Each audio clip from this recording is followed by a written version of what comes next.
சரவணபவ அன்பர்கள் அனைவருக்கும் ஆத்ம வணக்கங்கள். இந்த பதிவு ஏப்ரல் மாதம் நடைபெறவிருக்கும் பொதுவான பலன்களை ராசி பலனாக காணவிருக்கிறோம். இந்த ஏப்ரல் மாதத்தில் ஒரு 5 கிரகம் நம்மளுக்கு மிரட்டல் விடுத்து கொண்டிருக்குது. இந்த 5 கிரகங்கள் நமக்கு ஆட்டத்தை காட்டுமா, இல்லை அடித்து ஆடி களம் இறங்கணுமா, இல்லை அதிர்ஷ்டத்தை தருமா அப்படின்னு டைட்டில் வைக்கலாம். ஏன்னா அந்த அளவுக்கு இந்த 5 கிரக கூட்டணி கால சக்கரத்தின் 12ஆம் இடத்தில் அமர்ந்து சூரியன், சுக்கிரன், புதன், சனி, ராகு இந்த கூட்டணி 12 ராசிக்கு எப்படிப்பட்ட பலன்களை அளிக்க இருக்குதுன்னு பார்க்க இருக்கிறோம். இதில் புதன் இந்த மாதம் 3ஆம் தேதி வக்ர நிவர்த்தி அடைஞ்சிருவார். சுக்கிரன் இந்த மாதம் 13ஆம் தேதி வக்ர நிவர்த்தி அடைஞ்சிருவார். செவ்வாய் மாத ஆரம்பத்தில் அவர் மிதுனத்தில் இருப்பார். 2ஆம் தேதியே உடனே கடகத்தில் அமர்ந்து விடுகிறார். கேது ஆஸ் யூஷுவலாக நம்மளுக்கு கன்னியில் இருக்கிறார். சந்திரன் நமக்கு மேஷத்தில் உதயமாயிடுவார் பரணியுடைய சாரத்தில். சூரியன் இந்த மாதம் 13ஆம் தேதி மேஷத்துக்கு அமர்ந்துடுவார். குரு ரிஷபத்தில் அமர்ந்திருக்கார். இப்போ இந்த குரு சுக்கிரன் பரிவர்த்தனை அதுவும் ஸ்ட்ராங்காக நம்மளுக்கு பலனை கொடுக்க போகுது. இந்த காலகட்டம் சூரியன் ஆத்மகாரகன் ஆன்மகாரகன் இந்த மாத பிற்பகுதியில் ஸ்தான பலம் அடைகிறார், உச்சநிலை அடைகிறார். நீ கவலைப்படாதப்பா, உன்னை நான் பார்த்துக்கிறேன்ப்பா, உனக்கு ஒன்றுன்னா ஓடியாந்துடுறேன்ப்பா அப்படின்னு நம்ம சொல்லிட்டனாலே அங்கே சூரியன் சிறப்பாக ஆக்டிவேட் ஆகிடும். ஆண் பெண் இருவருக்குமே, குறிப்பாக ஆணுக்கு சூரியன் பலமாக இருக்கணும். யார் எழுந்து நிற்கணுனாலுமே சூரியன் பலமாக இருக்கணும். உடலில் உள்ள அனைத்து எலும்புகளுக்கும் காரகன் சூரியன். அதனால் அந்த ஆன்ம காரகன் பலமாக இருக்கணும்னா அடுத்தவங்களுக்கு தைரியம் கொடுத்துட்டாலே போதும், இயல்பாக சூரியன் ஆக்டிவேஷன் ஆகிடுவார்.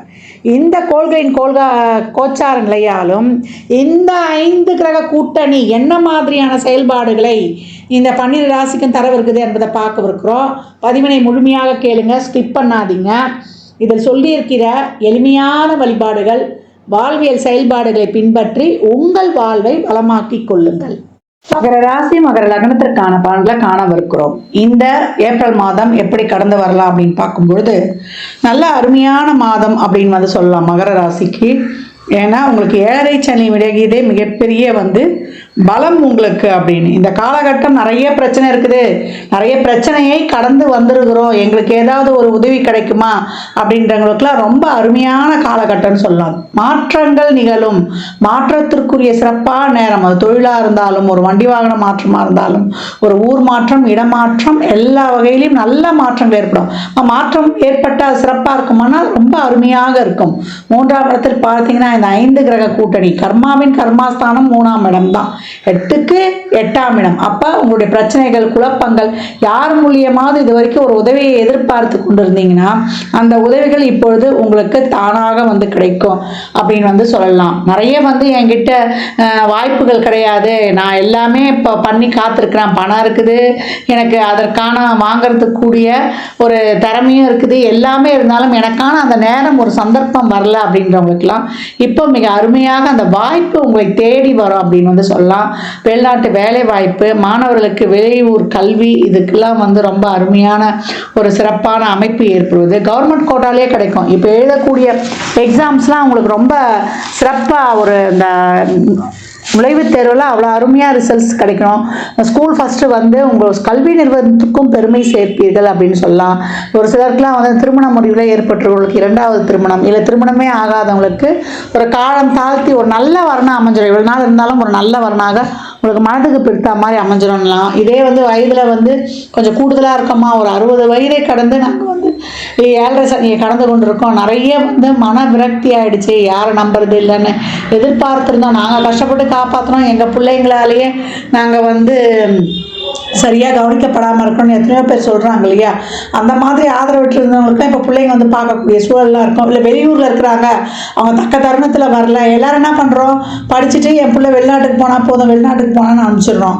ஆனால் நம்ம வயசான காலத்தில் அவங்க ஆதரவு இல்லாமல் நம்ம ரொம்ப கஷ்டப்படுறோம். அந்த மாதிரி இருக்கிறவங்களுக்குலாம் இப்போ அந்த உறவுகள் உங்களை நோக்கி உங்களுக்கான ஒரு உதவிக்கரம் கொடுப்பது, இதெல்லாம் ரொம்ப அருமையாகவே இருக்கும் அப்படின்னு சொல்லலாம். இந்த காலகட்டம் சும்மா கொஞ்சம் ஹெல்த்து மட்டும் நல்லா பார்த்துக்கோங்க. ஒரு சத்து இல்லாத மாதிரி ஒரு சோர்வுத்தன்மை ஏற்படும், டயர்ட்னஸ் கொஞ்சம் ஒரு சிலருக்கு தசாபுதி சிறப்புன்னா ஏற்படும். 4-11 செவ்வாய் நீசமாகி ராசியை பார்த்து கொண்டிருப்பான். அந்த ஒரு டயர்டு ஏற்படும். அதை மட்டும் கொஞ்சம் வந்து உணவில் சத்துள்ள ஆகாரங்கள் எடுத்துக்கொண்டு தீர்த்துக்கோங்க. அப்படியே வந்து நம்ம ஒவ்வொரு விஷயத்தையும் நல்லா இன்னும் தன்னம்பிக்கையுடன் தைரியமுடன் களமிறங்கி செய்யும்பொழுது ரிப்பீட்டு அப்படின்னு சொல்லிட்டு ஒரு தடவை முயற்சி பண்ணிட்டு அந்த வேலை நடக்கலேன்னு விட்டுறக்கூடாது. இந்த காலகட்டம் திருமண பேச்சுவார்த்தையிலேருந்து ஒரு ரிலேஷன்ஷிப்லேருந்து பிரேக்கப்பாக இருந்தால் கூட அதெல்லாம் ஒன்று கூடுறதெல்லாம் ரொம்ப சிறப்பாகவே இருக்கும். திருமணம் பேசி முடிப்பது போன்றதெல்லாம் ரொம்ப ஜம்முன்னு ஜரூராக இனம் மதம் மொழி கடந்து காதல்லாம் உருவாகும். அதெல்லாம் சக்ஸஸ் பெறும். நல்லா ஒரு பிராண்டட் ஐட்டமாக எல்லாமே வாங்குவீங்க. மாத பிற்பகுதியில் தந்தை வழி உறவுகளுடன் ரொம்பலாம் வந்து ஒரு ஆர்கியூமெண்ட், தேவையில்லாத ஆர்கியூமெண்ட் அதை மட்டும் வைத்துக் கொள்ளாதீங்க. உடல் ஆரோக்கியத்தில் கூடுதல் கவனம் எடுத்துக்கோங்க. வண்டி வாகனங்களில் செல்லும்பொழுது கவனம் தேவை. இல்லை ஒரு அரசாங்க உத்தியோகத்திலலாம் இருக்கிறோம் செய்கிறவங்களாம் இந்த காலகட்டம் வந்து கொஞ்சம் அந்த இடங்கள்லேயே மேலதிகாரிகள் உடன் பணிபுரிபவர்கள் இவங்களெல்லாம் கொஞ்சம் வந்து அனுசரித்து செல்வது இதெல்லாம் வந்து கொஞ்சம் சிறப்பு. ஒரு சிலருக்கு திடீர்னு எதிர்பார்க்காத நேரத்தில் பதவி உயர்வும் கிடைச்சிரும் அப்படின்னு வந்து சொல்லலாம். தசாபதிலாம் சிறப்பாக இருக்குது. இது வரைக்கும் ரொம்ப நாளாக ஒரு பதவி உயர்வு எதிர்பார்த்து கொண்டு இருக்கிறோம் அப்படின்றவங்களுக்குலாம் பதவி உயர்வு மிக சிறப்பாக இருக்கும். பெரும்பாலும் நன்மையான பலன்களே. ஒரு சிலர் சொல்லியிருக்கோம் இல்லையா, அதெல்லாம் தசாபதி கொஞ்சம் சிறப்பு இல்லாமல் இருக்குது. ஒரு சனி ராகு கேது செவ்வாய், இப்போ ஏற்கனவே 8ஆம் அதிபதி சூரியன் இப்போ 4ஆம் இடத்துல வந்து உச்சமாயிட்டார். அப்போ கொஞ்சம் எல்லாத்துலேயுமே கொஞ்சம் கவனமாக இருக்கணும். 4ஆம் இடம் என்பது வண்டி வாகனத்தை தாண்டி நீ ரொம்ப சுகமாக இருக்கிறியான்னு கேட்குறது. அதையும் வந்து இந்த காலகட்டம் பார்த்துக்கொள்ளணும். மகரத்திற்கு இந்த மாதம் வந்து இனிமையான வாழ்க்கையின் ஆரம்ப துவக்கம் அப்படின்னு வந்து சொல்லலாம். ஸ்டார்டிங் பாயிண்ட் அது வந்து உங்களுக்கு துவக்கம் ஆயிடுச்சு. இது வரைக்கும் பணமே வராதவங்களுக்குலாம் நல்ல தன வருவாய் ஒரு நிற்காமல் ஓடி ஓடி உழைக்க போகிறோன்னு சொல்லக்கூடிய அமைப்பு இதெல்லாம் வந்து சிறப்பாகவே இருக்குது. மகர ராசி லக்னக்கார அன்பர்கள் சிரத்தை தொழுவீங்கன்னு சொல்லியிருக்கிறோம். அது மிக சிறப்பாக நடக்கக்கூடிய காலம். எல்லா வகையிலையுமே உங்கள் ஆழ்மன எண்ணங்கள் விருப்பங்கள்லாம் மிக சிறப்பாக ஈடேறக்கூடிய அருமையான காலகட்டங்கள் உங்கள் கண்ணெதிரே அப்படின்னு வந்து சொல்லலாம்.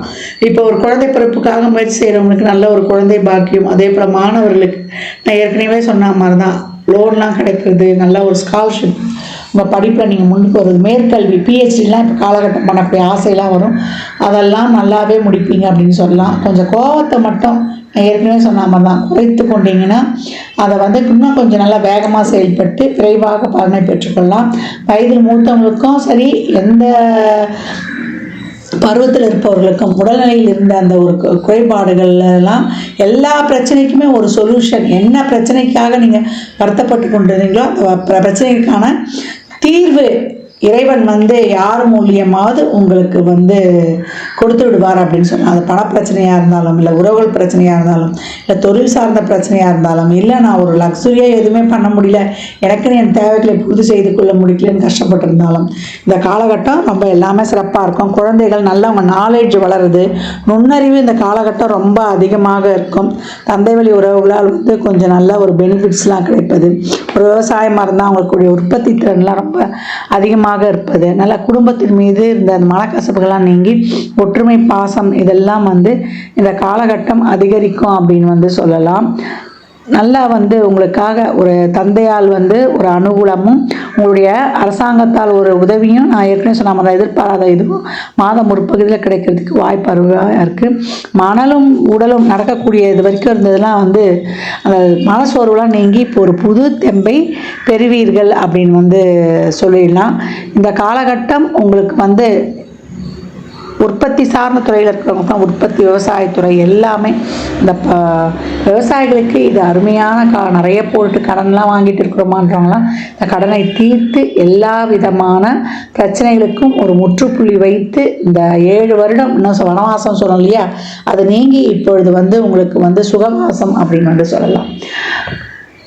மகர ராசி லக்னக்கார அன்பர்கள் எப்பொழுதுமே நீங்கள் வந்து பைரவர் வழிபாடு அமாவாசை தோறுமும் வளர்பிறை அஷ்டமி தேய்பிறை அஷ்டமங்களை பண்ணி கொண்டு வரும்போது மிக சிறப்பான பலன்களை பெறுவீங்க. எல்லை காவல் தெய்வங்களை எப்போ வணங்கணும், நம்ம ஊரில் இருக்கிற எல்லை காவல் தெய்வம் அந்த அம்மாவை வணங்கிட்டு தான் அடுத்த செயல்களை மேற்கொள்ளும் பொழுது இந்த வெட்டுருவா வீச்சு கம்பெல்லாம் வச்சுருப்பார்ல குதிரை மேலே பயணிக்கக்கூடிய அது துடி தெய்வங்களை வழங்கும் பொழுது உங்களுக்கு என்றைக்குமே வந்து குலதெய்வத்தினுடைய அருள் வந்து பரிபூர்ணமாக கிடைக்கும். மகர ராசி அன்பர்கள் எப்பொழுதும் அபிராமி அந்தாதியில் வரக்கூடிய 75-40 இந்த பாடலை பாடிக்கொண்டே வாங்க.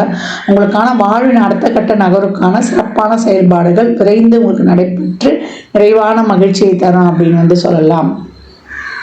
மகர ராசி மகர லக்னக்கார அன்பர்களுக்கு என் மனமார்ந்த வாழ்த்துக்களை தெரிவித்துக் கொள்கிறேன். இந்த காலகட்டம் 12 ராசிகளும் வந்து இந்த அன்னதானம் பண்ணுறதை தாராளமாக பண்ணுங்கள். வாயில்லா ஜீவன்களுக்கு வந்து தாராளமாக உங்களால் இயன்ற உதவிகளை செய்யுங்க. இல்லை அந்த மாதிரி இருக்கிற அமைப்புங்களுக்கு நிதி உதவி பண்ணிவிடுங்க. முதியோர் இல்லங்கள், தூய்மை பணியாளர்கள், துப்புரவு பணியாளர்களுக்கு உங்களால் இயன்ற உதவிகள்லாம் தாராளமாக செய்யுங்க.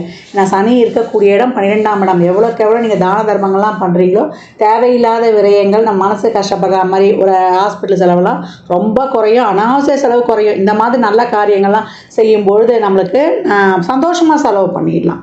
அதே போல் நல்லெண்ணெய், தேங்காய் எண்ணெய், வேப்பெண்ணெய், இழுப்பெண்ணெய், நெய், விளக்கெண்ணெய் போட்டு அந்த 6 தீபம் எழுத்து சொல்லியிருப்பேன் இல்லையா, அதை எப்போல்லாம் டைம் கிடைக்குதோ நம்ம வாசலே ஏற்றலாம். ஷட்கோண தீபம் வாசலே ஏற்றலாம், நடுவில் நெய் தீபமும் ஏற்றலாம், இல்லை முருகர் படம் இருந்தாலும் வைக்கலாம். இந்த மாதிரி ஏற்றி வழிபடும்பொழுது உங்களுடைய அனைத்து விதமான பிரச்சனைகளும் தீரும். இந்த வேப்பெண்ணெய்லாம் ஊற்றி எழுதும்போது வாசல் எடுத்துங்க. வீட்டில் எடுத்தும்போது 1 சொட்டு 2 சொட்டு அந்த காமாட்சி அம்மன் விளக்குலையே கூட நீங்கள் ஊற்றிடும்போது ரொம்ப சிறப்பாக இருக்கும். கோயிலில் நிறைய உதிரியாக எலுமிச்சம்பழத்தை வாங்கி கொடுங்க. வெற்றிக்கனி 33 எலுமிச்சம்பழம் குலதெய்வ கோயிலில் ஒரு மஞ்சத்தூள், ஒரு குங்கும பாக்கெட்டோடு தாராளமாக கொடுத்து வரும்பொழுது உங்களுக்கு மிக சிறப்பான பலன்களை காணலாம் அப்படின்னு வந்து சொல்லியாச்சு. அதே போல் இந்த காலகட்டம் வந்து அனைவருமே நிறைய எவ்வளோக்கு எவ்வளோ பழைய ஆலயங்களுக்கு, சிவாலயங்களுக்கோ இல்லை இறை வழிபாடுகளை மேற்கொள்ளுங்க. அந்த ஆலயங்களில் சென்று அமருங்க. ஏன்னா அந்த பிரமிடு வைடுடைய முழு பலன்களும் ஆலயத்தில் அந்த கோபுர அமைப்பு மாதிரி இருக்கக்கூடிய நம்ம கருவறை வளாகம் இல்லை கோயிலை சுற்றி வர அந்த ஆகர்ஷண சக்தி அப்படியே இருக்கும். அந்த ஆகர்ஷண சக்தி நம்ம உடலில் உள்ள உயிர் சக்தியோடு இணையும் பொழுது மிக சிறப்பான பலன்களை நீங்கள் கண்கூடாக பெற்றுக்கொள்ளலாம். அன்பர்கள் வந்து பதிவினை முழுமையாக கேளுங்க. தாங்கள் கேட்பதோடு மட்டுமல்லாமல் உங்கள் உற்றார் உறவினருக்கும் பகிருங்க. மற்றும் ஒரு சிறப்பான பதிவில் சந்திக்கும் வரை தங்களிடமிருந்து விடைபெற்றுக் கொள்வது ஆதித்ய சொர்ணலக்ஷ்மி. ஜாதகம் பார்க்க விரும்பும் அன்பர்கள் இந்த எண்ணிற்கு ஒரு மெசேஜ் செய்யுங்க. தங்களுக்கான விவரங்கள் அளிக்கப்படும். அப்பாயின்மெண்ட் பெற்றுக்கொள்ளலாம். ஜாதகம் சிறந்த முறையில் கணித்து பார்த்து தரப்படும். வாஸ்து பார்த்து தரப்படும். வாஸ்துப்படி வீடு கட்ட பிளான்கள் போட்டு தரப்படும். எண்ணியல் படி பெயர் வைத்துக் கொள்ளலாம். பிறந்த குழந்தைகளுக்கும் தொழிற்சாலை நிறுவனங்களுக்கும் பெயர் வைத்து உங்கள் வாழ்வை வளமாக்கிக் கொள்ளலாம். சுபமுகூர்த்த நாட்களும் குறித்து கொடுக்கப்படும். இறையருளால் அனைத்தும் நிறைவாகட்டும்.